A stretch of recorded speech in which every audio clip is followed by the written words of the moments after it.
Kevin McCarthy, we know you represent a portion of California, leader, but it's not the portion where there's some new worries. I know you saw what happened in Los Angeles.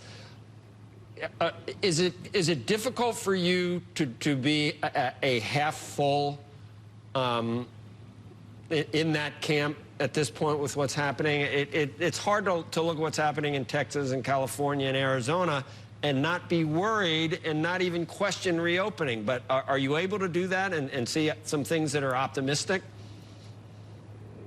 Yes, I see things optimistic because I'm an American. I see that we learn something from this virus every single day. I see the movement from the vaccines and the BARDA with 5 companies. I see the therapies coming forward. I see companies like Whoop and Aura that help PGA to give you early indication.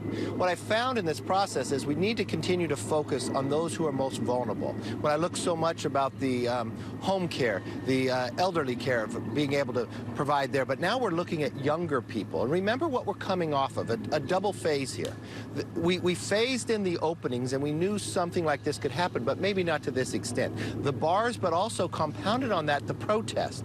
When I looked at that drone view of LA, where it was almost a mile long, shoulder to shoulder of people, and they're expressing, they're vocal and others, and now we're finding that's the easiest way to transmit to one another, the long periods of time next to one another, singing or others. So that became a problem. So we knew that there was going to be some type of spike going right now, but how do we manage it? We've had good governors across the southern states. What did they do? They shut the bars down. Smart thing to do now. We have better testing. We're testing 600,000 people a day. We've tested 31 million. So we have a better capability of finding it. Now tracing it. Now we have data where you have from Whoop and Aura, as I said, where you can trace in a better process than we've had in times before. So yes, I am always optimistic because I'm an American that we will solve this together. We did not invite it here. It came from a far land that lied to the rest of the world, but we will surpass this as we move forward. So, leader, the notion of shutting down en masse again is unlikely, and the economy.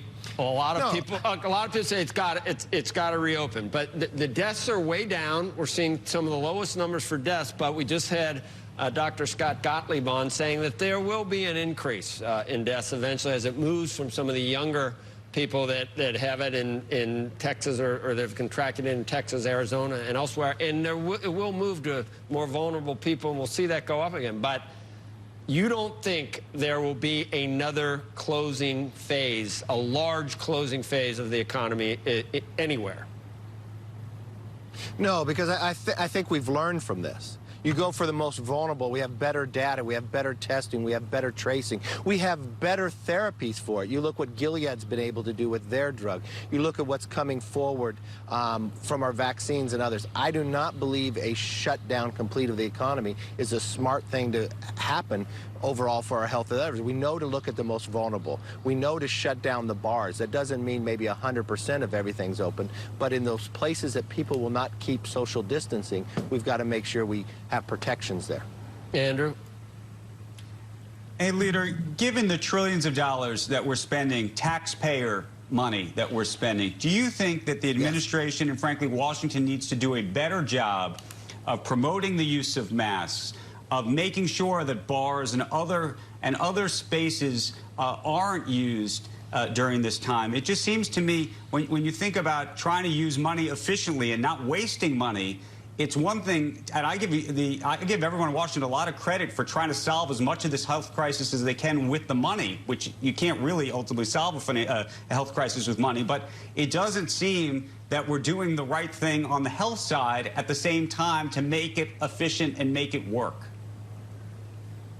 Well, you can't have it two ways. You can't say the federal government should do everything and then say the federal government can't tell the states what to do. The governors have a big responsibility here, but every American has a responsibility.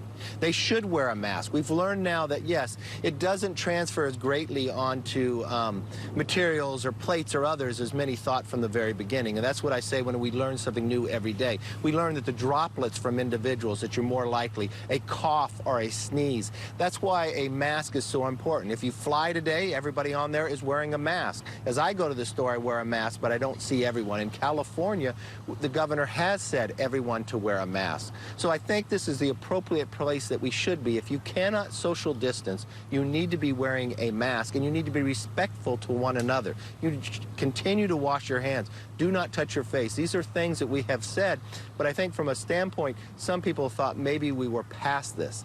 I don't believe this is a second wave. I believe this is a continuation of the first wave, and if you see where it's going, is states that it had not been in. But remember what had transpired just in the last couple weeks. We had major protests across this nation of people gathering together, of not knowing one another, of not having social distance, but also having emotion, of chanting, of yelling, of screaming. And if you see that a higher uprising when it comes to younger people, the protests were more about younger people. The bars are more of younger people. And then what happens when others in businesses have opened up, put up the plexiglass, have made sure to social distance, cleaning and others, it's the younger people that are going out at night that we did not know about, that is really becoming a new vulnerable area.